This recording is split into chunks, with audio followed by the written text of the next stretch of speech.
কৈছোঁ আজি মোক ইয়াত যেটো বিহু সন্মিলন ২৬তম বৰ্ষ যায় বৃহত্তৰ বৰ্ষ যায় বিহু সন্মিলনৰ এই কাৰ্যালয় উন্মোচন কৰিবৰ কাৰণে মোক তেখেতসকলে আমন্ত্ৰণ জনাইছিলে। আহিয়ে মই প্ৰথমতে জুবিন গাৰ্গৰ স্মৃতিত তৰ্পণ কৰিলোঁ আৰু মই এইটো কৈছোঁৱেই যে সঁচাকৈ আমাৰ সকলোৰে বাবে এইটো এটা মৰ্মান্তিক এটা চিন্তা একচুৱেলি মনলৈ আহে যে এই পোনপ্ৰথমবাৰৰ বাবে আমি জুবিনবিহীন আমি বিহু পাতিবলৈ ওলাইছোঁ।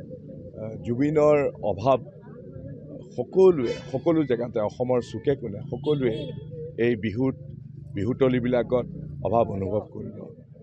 আমাৰ মাজৰ পৰা বৰ অপ্ৰত্যাশিতভাৱে জুবিন গাৰ্গ নোহোৱা হ'ল।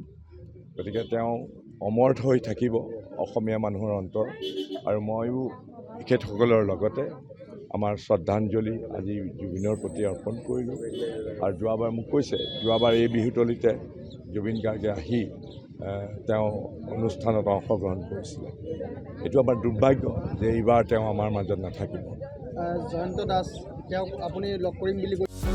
যিকোনো খবৰৰ বাবে যোগাযোগ কৰক আমাৰ এই নম্বৰত 9181 307 221।